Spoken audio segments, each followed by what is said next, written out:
Tuntas, kupas tuntas, mantap. Assalamualaikum warahmatullahi wabarakatuh. Pemirsa, selamat berjumpa di Atikep Channel. Pada kesempatan ini kita bersama Mbak Evi. Jumpa lagi. Apa yang dikeluhkan Mbak Evi? Mau bercerita sedikit. Cerita. Monggo cerita apa? Mengenai dulu nifas itu loh. Habis melahirkan. Waktu habis melahirkan. Kan saya anak pertama habis melahirkan. Itu kata ibu saya itu gak boleh makan telur, gak boleh makan ayam supaya cepat kering. Mitos itu betul atau enggak sih, Bu? Oke. Baik pemirsa, ini kita akan mengupas tuntas tentang kebutuhan ibu pada masa nifas atau postpartum. Oke? Nggih. Monggo. Gini Mbak Evi ya. Jadi orang habis melahirkan ibarat kendaraan itu kan habis turun mesin. Ibarat kendaraan itu habis turun mesin. Ibarat pasukan habis tempur kan gitu ya. Karena melahirkan tuh membutuhkan betul-betul tenaga, pikiran yang capek banget kan, pengalamannya gitu ya. Nah, untuk itu maka pada saat nifas kebutuhan apa yang harus dipenuhi kan gitu ya. Sama gini ya, kita kupas dari kebutuhan biologis dulu. Kebutuhan biologis ibu nifas itu pertama adalah gizi, ya, nutrisi atau gizi seimbang ibu nifas. Kalau tadi Mbak Evi ceritanya nifas atau habis melahirkan tidak boleh makan ini, tidak boleh makan itu gitu ya. Kemudian ditaki ya, dikasih. Nggak boleh sayur-sayur kan gitu, kering-kering gitu. Iya. Itu mertua atau ibu sendiri? Ibu sendiri bilangnya gitu. Oh, ibu sendiri gitu. Ya, sekarang kita luruskan ya pemirsa ya, kita luruskan. Oke. Jadi kalau habis melahirkan membutuhkan makan makanan yang bergizi karena untuk memenuhi ya, memulihkan ya kondisi yang tadi habis melahirkan. Untuk itu kebutuhan nutrisinya harus bagus. Ya, karbohidratnya, protein hewani, protein nabati, sayur-sayuran, buah, airnya ya. Jangan airnya dibatasi. Airnya juga minimal 2 liter mansean minimal ya. Itu 1 hari, atau minum susu untuk memperbaiki ini. Karena kan habis melahirkan itu ada luka loh Mbak Evi. Luka di mana yuk? Di bagian mana, Bu? Ya, di perut, di dalam perut itu kan ari-ari. Ari-ari itu kan menempel itu. Nah, bekas ari-ari itu kan luka. Oh, bekas ari-ari itu luka. Iya, di dalam perut. Saya pikir cuma di bagian vaginanya kan kalau melahirkan kepala bayi gitu. Iya. Nanti kita lihat ya gambarnya ya. Iya. Jadi ada luka. Lah bekas luka itu harus disembuhkan. Untuk itu membutuhkan suatu makanan yang bergizi gitu. Jangan tarak loh ya. Semua boleh dimakan asal ya tidak alergi. Berarti kalau saya nggak ada alergi telur sama ayam boleh makan? Boleh. Ayam, ikan bandeng. Katanya bandeng nggak boleh, nanti lukanya cekot-cekot kan gitu ya. Iya. Boleh, semua boleh. Yang penting tidak ada alergi ya. Kalau alergi jangan. Dan ingat bahwa Mbak Evi kan menyusui ya. Selama itu bayinya tidak mencret atau tidak diare, tidak masalah. Ya. Dikasih jamu enggak? Iya. Enggak. Selama jamu itu sekarang kan jamu-jamu bermerek itu kan sudah hasil penelitian juga ya. Selama bayinya tahan enggak apa-apa, tapi kalau bayinya mencret berhenti, stop ya. Dikasih peles-peles enggak? Iya, enggak apa-apa. Itu kan untuk aja kenyamanan ya. Karena kan sering tidak nyaman, kecapean, terus dikasih bobok-bobok itu enak, enggak masalah. Enggak masalah. Itu kebutuhan biologis makan ya. Kemudian untuk istirahat ya. Nah, untuk ibu nifas hari pertama itu ibu konsentrasi ke tubuhnya sendiri. Jadi capek apa, sehingga ibu itu merasa tidak mau diganggu kan? Iya kan? Pengen tidur gitu ya. Iya. Makanya kalau mengunjungi orang habis melahirkan jangan hari pertama. Iya, waktu dulu melahirkan pertama itu banyak tamu, jadi pengen tuh tidur tapi sungkan. Ya itu yang tahu harus yang besok itu ya. Jangan mengunjungi orang habis melahirkan hari pertama. Karena dia ingin memulihkan dulu tenaganya, istirahat, sehingga bayinya agak direken-reken sedikit gitu ya. Karena dia pengen tidur, pengen istirahat. Itu iya. Kemudian kebutuhan eliminasi itu untuk pipis ya, pipis dan BAB atau beol ya. Jadi 6 jam pertama ibu habis melahirkan itu harus bisa pipis, Mbak Evi. Oh, justru harus. Nah, ini sering kan ditahan karena ada jahitan ya. Iya, takut basah gitu. Gak boleh ya. Karena nyeri kan, pipis nanti nyeri gitu. Enggak, 6 jam harus dikosongkan. Karena kalau kandung kencingnya penuh, itu nanti menghambat kontraksi rahimnya. Kalau kontraksi rahimnya nggak bagus, perdarahannya nanti bisa terjadi perdarahan. Itu makanya kontraksinya harus bagus. Untuk itu harus 6 jam itu harus pipis. Kalau 6 jam belum pipis, bilang itu bu bidannya. Ya, iya, yang merawat di situ. Ya, kok belum pipis itu ya. Itu. Kemudian kalau BAB, beol itu 3 hari biasanya rata-rata baru bisa ini ya, BAB, buang air besar. Nah, kalau 3 hari tidak bisa buang air besar, ya harus bisa bagaimana caranya. Makanya kebutuhan minum harus diperhatikan. Minumnya harus banyak. Terus buah-buahan ya, kemudian sayur itu supaya buang air besarnya lancar. Nah, ini sering ibu ditahan. Ya, itu. Jadi harus maksimal 3 hari itu. Kalau 3 hari nggak bisa BAB, harus dibisakan dengan cara minum yang banyak. Jangan ke obat-obatan dulu ya. Dengan buah, kates, pepaya itu ya, pisang dan sebagainya. Kemudian kebutuhan istirahat sudah harus bisa istirahat. Kemudian kebersihan ya. Karena ibu habis melahirkan itu kan keluar darah masih. Itu namanya lokea. Iya. Itu keluar darah. Nah, darah itu warnanya merah itu sampai hari ketiga. Hari ketiga itu masih merah. Kalau hari 4 ke atas itu agak kecoklatan, sudah nggak merah lagi, agak kecoklatan gitu.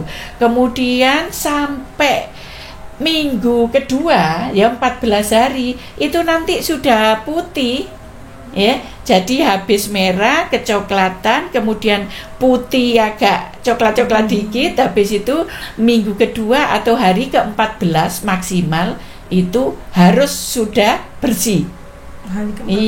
Hari ke-14 harus sudah bersih ya. Itu makanya kalau tidak bersih hari 14 kok masih keluar terus, harus dibawa ke bidan atau ke fasilitas kesehatan. Itu untuk kebersihan. Untuk itu harus ganti koteknya berapa kali kan gitu ya. Kalau masih perdarahan terus ini ya, koteknya kalau sudah penuh harus diganti, penuh harus diganti, jangan sampai kembloh gitu ya. Iya, itu juga nanti nggak bersih.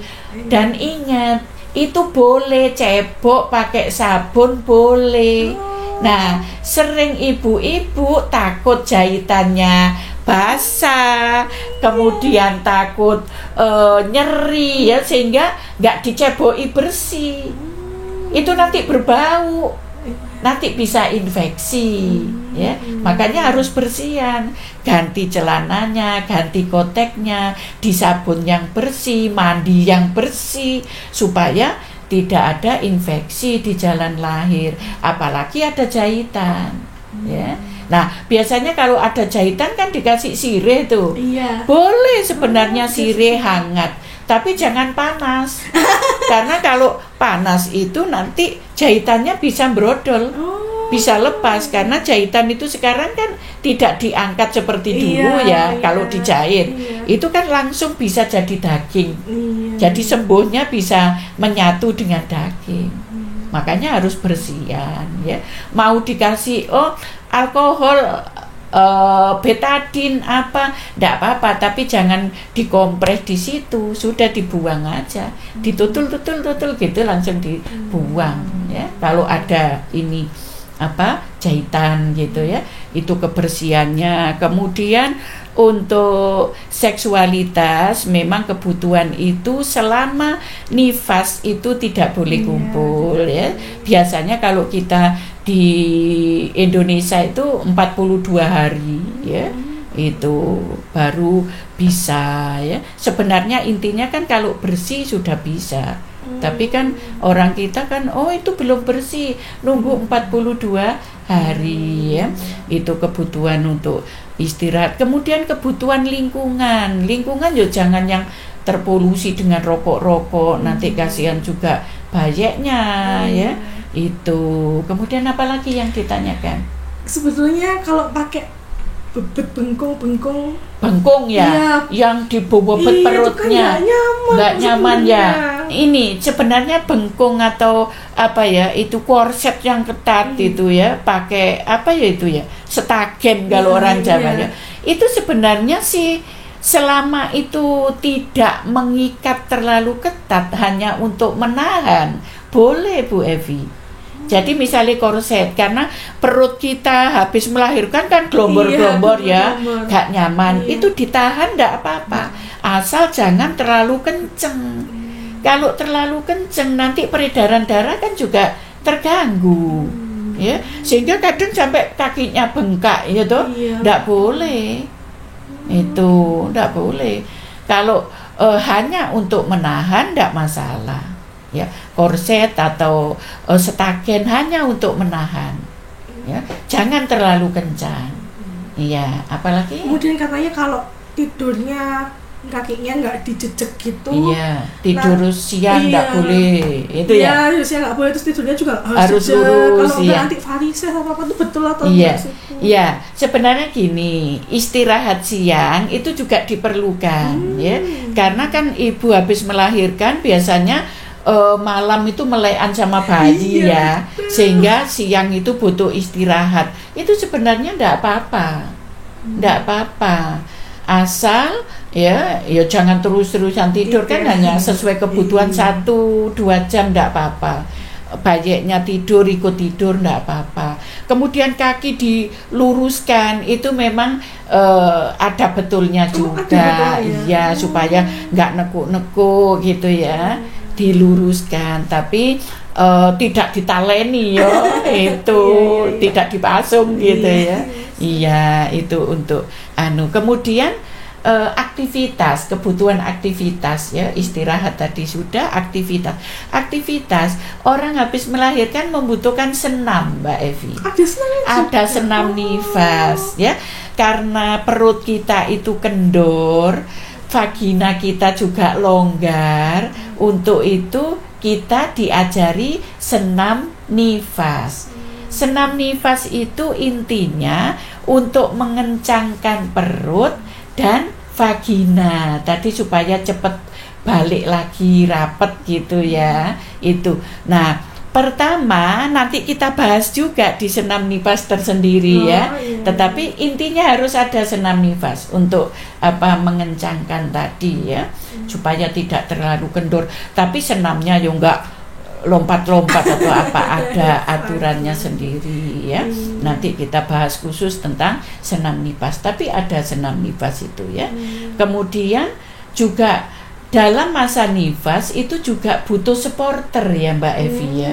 Supporter karena apa? Ada istilahnya kebutuhan psikologis itu supporter, pendamping, memperkuat, karena ada saatnya hari pertama tadi capek sehingga moodnya kurang ya, itu kalau nggak ada dukungan untuk memenuhi kebutuhan yang tadi, makannya, istirahatnya, itu juga akan memperparah. Makanya ada istilahnya postpartum blues. Nah, itu baby blues. Beda dengan baby beda blues. Ya, itu postpartum blues. Postpartum blues itu ya itu tadi ada karena pada saat postpartum itu juga perubahan hormonal dari yang hamil tadi, progesteron, estrogen tadi kan, terus hormon apa, prolaktin, oksitosin yang muncul kan karena menetei. Nah itu juga perlu dukungan juga. Kalau enggak nanti bisa depresi postpartum ya. Makanya kadang uring-uringan, kadang butuh perhatian. Kalau pengen melihat ibu postpartum itu hari ketiga, keempat gitu. Karena dia butuh teman untuk bercerita. Kalau didengarkan dia akan senang. Dan jangan lupa juga kontrol ya. Nah, biasanya Bu Bidan itu mengunjungi 3 kali. Hari ketiga dikunjungi Bu Bidan untuk mengecek apa?